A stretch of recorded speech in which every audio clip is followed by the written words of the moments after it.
ഇറാനുമായി വീണ്ടും ചർച്ചകൾ നടത്താൻ അമേരിക്കൻ പ്രസിഡന്റ് ട്രംപ് താൽപര്യം പ്രകടിപ്പിച്ചതായി റിപ്പോർട്ട്. എന്നാൽ പാകിസ്ഥാനിൽ വെച്ച് വീണ്ടും ചർച്ചകൾ ആരംഭിക്കുന്നതിന് മുന്നോടിയായി അമേരിക്ക 2 പുതിയ നിബന്ധനകൾ കൂടി മുന്നോട്ട് വെച്ചിട്ടുള്ളതായാണ് റിപ്പോർട്ടുകൾ സൂചിപ്പിക്കുന്നത്. ഹോർമൂസ് കടലിടുക്ക് പൂർണ്ണമായും തുറന്നു നൽകുക, ചർച്ചകളിൽ പങ്കെടുക്കുന്ന ഇറാനിയൻ പ്രതിനിധി സംഘം ഇസ്ലാമിക് റവല്യൂഷണറി ഗാർഡ് കോർപ്സിന്റെ പിന്തുണയും തീരുമാനങ്ങൾ എടുക്കാനുള്ള അധികാരവും ഉറപ്പാക്കുക എന്നിവയാണ് US മുന്നോട്ട് വയ്ക്കുന്ന പ്രധാന ആവശ്യങ്ങൾ എന്നാണ് വിവരം. ഇറാനിലെ രാഷ്ട്രീയ നേതൃത്വവും സൈനിക വിഭാഗവും തമ്മിൽ നിലനിൽക്കുന്ന അഭിപ്രായ വ്യത്യാസങ്ങൾ കരാറിലെത്തുന്നതിന് തടസ്സമാകും എന്ന ആശങ്കയാണ് ഇതിന് പിന്നിലെന്ന് വിദഗ്ധർ അഭിപ്രായപ്പെടുന്നു. ഇസ്ലാമാബാദിൽ വെച്ച് നടക്കാനിരിക്കുന്ന അടുത്ത ഘട്ട ചർച്ചകളിലൂടെ ഗൾഫ് മേഖലയിലെ സംഘർഷങ്ങൾക്ക് അറുതി വരുത്താനാണ് ഇരു രാജ്യങ്ങളും ശ്രമിക്കുന്നത്. നിലവിൽ തകർന്നുകൊണ്ടിരിക്കുന്ന ഇറാന്റെ സാമ്പത്തിക വ്യവസ്ഥ മെച്ചപ്പെടുത്താൻ ഒരു നയതന്ത്ര പരിഹാരം അത്യാവശ്യമാണെന്ന് ഇറാനിയൻ ഭരണകൂടത്തിനുള്ളിലും അഭിപ്രായമുണ്ട്. ഇറാനുമായുള്ള പുതിയ ഘട്ട ചർച്ചകൾ 2 ദിവസത്തിനുള്ളിൽ പുനരാരംഭിക്കുമെന്ന് ട്രംപ് അറിയിച്ചിട്ടുണ്ട്. ശരിയായ അനുയോജ്യരായ ആളുകൾ വൈറ്റ് ഹൌസുമായി ബന്ധപ്പെട്ടിട്ടുണ്ടെന്നും ഒരു കരാർ ഉണ്ടാക്കുന്നതുമായി ബന്ധപ്പെട്ട കൂടിയാലോചിക്കാൻ അവർ ആഗ്രഹിക്കുന്നുവെന്നും അദ്ദേഹം അവകാശപ്പെട്ടു. എന്നാൽ പുതിയ ചർച്ചകൾ തുടങ്ങുന്നതിന് മുൻപ് ഹോർമൂസ് കടലിടുക്ക് പൂർണ്ണമായും നിയന്ത്രണങ്ങളില്ലാതെ തുറന്നുകൊടുക്കണമെന്ന് വാഷിംഗ്ടൺ ആവശ്യപ്പെട്ടതായി നയതന്ത്ര വൃത്തങ്ങളെ ഉദ്ധരിച്ച് ഇസ്രായേൽ ഹാമിയോ റിപ്പോർട്ട് ചെയ്തു. മറ്റ് രാജ്യങ്ങളുടെ കപ്പലുകളുടെയും ടാങ്കറുകളുടെയും സഞ്ചാരം ഇനിയും ഇറാൻ തടയുകയാണെങ്കിൽ ഇറാനിയൻ കപ്പലുകളുടെയും ആ വഴിയിലൂടെ കടന്നുപോകാൻ അനുവദിക്കില്ല എന്ന നിലപാടാണ് US മുന്നോട്ട് വയ്ക്കുന്നത്. ഇസ്രായേലി മാധ്യമ റിപ്പോർട്ട് അനുസരിച്ച് ഇസ്ലാമാബാദിൽ നടക്കുന്ന ചർച്ചകളിൽ ഉടലെടുക്കുന്ന ധാരണകൾക്ക് ഇറാൻ ഭരണകൂടത്തിലെ എല്ലാ മുതിർന്ന ഉദ്യോഗസ്ഥരുടെയും അംഗീകാരം വേണമെന്ന് അമേരിക്ക ആഗ്രഹിക്കുന്നു.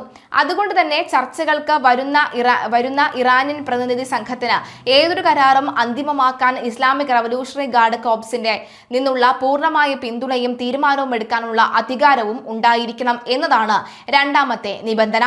പ്രസിഡന്റ് മസൂദ് പെസഷ്കിയാൻ, വിദേശകാര്യമന്ത്രി അബ്ബാസ് അരഗജി എന്നിവരടങ്ങുന്ന രാഷ്ട്രീയ നേതൃത്വവും ഇസ്ലാമിക് റവല്യൂഷണറി ഗാർഡ് കോർപ്സും തമ്മിൽ ഭരണകൂടത്തിനുള്ളിൽ ഭിന്നത രൂക്ഷമാണ് എന്നാണ് പുറത്തുവരുന്ന റിപ്പോർട്ടുകൾ. ഇതാണ് US-നെ രണ്ടാമത്തെ നിബന്ധന മുന്നോട്ട് വയ്ക്കാൻ പ്രേരിപ്പിക്കുന്നത്. പാകിസ്ഥാനിൽ ഇപ്പോൾ കഴിഞ്ഞ ചർച്ചയിൽ US-ന് മറുപടി നൽകാൻ ഇറാന്റെ രാഷ്ട്രീയ പ്രതിനിധി സംഘത്തിലെ 2 മുതിർന്ന റവല്യൂഷണറി ഗാർഡ് ഉദ്യോഗസ്ഥരായ അഹമ്മദ് വാഹിദിയും അലി അബ്ദുല്ലാഹിയും അനുവദിച്ചില്ല എന്ന് മാധ്യമങ്ങൾ റിപ്പോർട്ട് ചെയ്യുന്നു. പിന്നാലെ ഇറാനെ പൂർണ്ണമായ സാമ്പത്തിക തകർച്ചയിൽ നിന്ന് രക്ഷിക്കാൻ നിലപാടെടുക്കണമെന്ന് ഇറാനിയൻ പ്രതിനിധി സംഘത്തെ നയിക്കുന്ന പാർലമെന്റ് സ്പീക്കർ മുഹമ്മദ് ബാഖർ ഗാലിബാഫിനോട് പെസഷ്കിയാൻ ആവശ്യപ്പെട്ടതായും റിപ്പോർട്ടുകളുണ്ട്.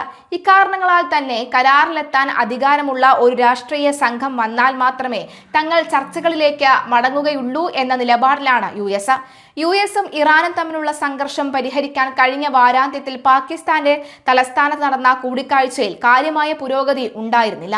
കഴിഞ്ഞ 10 വർഷത്തിനിടയിൽ അമേരിക്കൻ ഇറാനിയൻ ഉദ്യോഗസ്ഥർ തമ്മിൽ നടന്ന ആദ്യത്തെ നേരിട്ടുള്ള കൂടിക്കാഴ്ചയായിരുന്നു ഇത്. കൂടാതെ 1979-ലെ ഇസ്ലാമിക വിപ്ലവത്തിന് ശേഷം ഇരു രാജ്യങ്ങളും തമ്മിൽ നടക്കുന്ന ഏറ്റവും ഉയർന്ന തലത്തിലുള്ള ഇടപെടലുമാണ് ഇത്. ഹോർമൂസ് ഉപരോധിച്ചുവെന്നും കടലിടുക്ക് കടക്കാനോ പുറത്തേക്ക് വരാനോ ഒരു കപ്പലുകളെയും അനുവദിക്കില്ല എന്ന US പ്രസിഡന്റ് ട്രംപിന്റെ പ്രഖ്യാപനത്തെ പരിഹസിച്ച ഇറാൻ, ഉപരോധത്തിന്റെ 1-ാം ദിനം ഇറാൻ ബന്ധമുള്ള 5 കപ്പലുകളാണ് സുഗമമായി ഹോർമൂസിലൂടെ യാത്ര ചെയ്തത്. കപ്പലുകളെ കത്തിച്ച് ചാമ്പലാക്കുമെന്നായിരുന്നു ട്രംപിന്റെ ഭീഷണി. US മുൻപ് ഉപരോധം ഏർപ്പെടുത്തിയിരുന്ന കപ്പലുകളിൽ 3 എണ്ണമാണ് ഇന്നലെ ക്രൂഡ് ഓയിലുമായി ഹോർമൂസിലൂടെ കടന്നുപോയത്. എന്തായാലും ഈ കപ്പലുകളുടെ കടന്നുപോക്ക് ശ്രദ്ധേയം തന്നെയാണ്. പീസ് ഗൾഫ് എന്ന പനാമയുടെ കൊടിയുള്ള PDM റേഞ്ച് ടാങ്കർ ഇറാനിൽ നിന്ന് UAE-യിലെ ഹമീറിയ തുറമുഖത്തിലേക്കാണ് ഇന്നലെ പോയത്. ഇറാനിയൻ നഫ്തയാണ് ഇതിനുള്ളിൽ ഉണ്ടായിരുന്നത് എന്നാണ് വ്യക്തമാകുന്നത്. മഡഗാസ്കറിന്റെ കൊടിയുള്ള ഈ മുർലി കിഷൻ ഇറാഖിലേക്കും പോയി. മുൻപ് റഷ്യൻ ഇറാനിയൻ ക്രൂഡ് ഓയിലുകൾ കൊണ്ടുവന്നിരുന്ന കപ്പലാണ് ഇത്. ലൈബീരിയയുടെ കൊടിയുള്ള എൽപീസ് എന്ന കപ്പലാണ് ഹോർമൂസ് കടന്ന മറ്റൊരെണ്ണം. ഇറാനിലെ ബുഷഹർ തുറമുഖത്ത് നിന്നുമാണ് എൽപീസ് യാത്ര തുടങ്ങിയത്. കപ്പലുകളുടെ യാത്രയ്ക്ക് US നേവി ഒരു തടസ്സവും സൃഷ്ടിച്ചിട്ടില്ലെന്നതാണ് വാസ്തവം. ഉപരോധത്തെ തങ്ങൾ വകവയ്ക്കുന്നില്ല എന്ന് വ്യക്തമാക്കിയ ചൈന അവരുടെ റിച്ച് സ്റ്റാറി എന്ന കപ്പൽ ഇന്നലെ ഹോർമൂസിലൂടെ കൊണ്ടുപോയിരുന്നു. കെപ്ലർ, മറൈൻ ട്രാഫിക് എന്നീ ഷിപ്പ് ട്രാക്കിംഗ് ഡേറ്റാ സൈറ്റുകളിലും ഹോർമൂസിലൂടെ കപ്പലുകൾ സഞ്ചരിച്ചത് രേഖപ്പെടുത്തിയിട്ടുണ്ട്. എന്നാൽ ഉപരോധം ആരംഭിച്ച ശേഷം ഇറാൻ ബന്ധമുള്ള ഒരു കപ്പലും ഹോർമൂസ് കടന്നിട്ടില്ലെന്നാണ് US സൈന്യത്തിന്റെ അവകാശവാദം. കപ്പലുകൾ സുഗമമായി ഹോർമൂസിലൂടെ പോയതിന് പിന്നാലെ ട്രംപിനെ കണക്കറ്റ് പരിഹസിച്ച ഇറാൻ രംഗത്തെത്തി. സമൂഹ മാധ്യമത്തിൽ പോസ്റ്റ് ഇടുന്നത് പോലെ എളുപ്പമല്ല ഹോർമൂസിലെ കാര്യങ്ങളെന്നും സമൂഹ മാധ്യമത്തിൽ ബ്ലോക്ക് ചെയ്ത് കളിക്കുന്നത് പോലെയല്ലെന്നും ട്രംപ് മനസ്സിലാക്കണമെന്നും ഇറാൻ പറയുന്നു. ആരെങ്കിലും നിങ്ങളെ ബ്ലോക്ക് ചെയ്താൽ പോയി തിരിച്ച് ബ്ലോക്ക് ചെയ്യാൻ ഹോർമൂസ് കടലെടുക്കുക സോഷ്യൽ മീഡിയ അല്ല എന്നായിരുന്നു ഹൈദരാബാദിലെ എംബസിയുടെ എക്സ് ഹാൻഡിലിൽ നിന്ന് ഇറാൻ കുറിച്ചത്. ഇത് അതിവേഗം വൈറലാവുകയും ചെയ്തു. ട്രംപ് അമേരിക്കൻ ജനതയെ മുഴുവൻ ലോകത്തിനു മുന്നിൽ നാണം കെടുത്തുകയാണെന്നും പലരും എക്സിൽ കുറിച്ചു. ഇതാദ്യമായല്ല ഇറാന്റെ വിവിധ രാജ്യങ്ങളിലെ എംബസികൾ അവരുടെ എക്സ് ഹാൻഡിലൂടെ ട്രംപിനെ ട്രോളുന്നത്.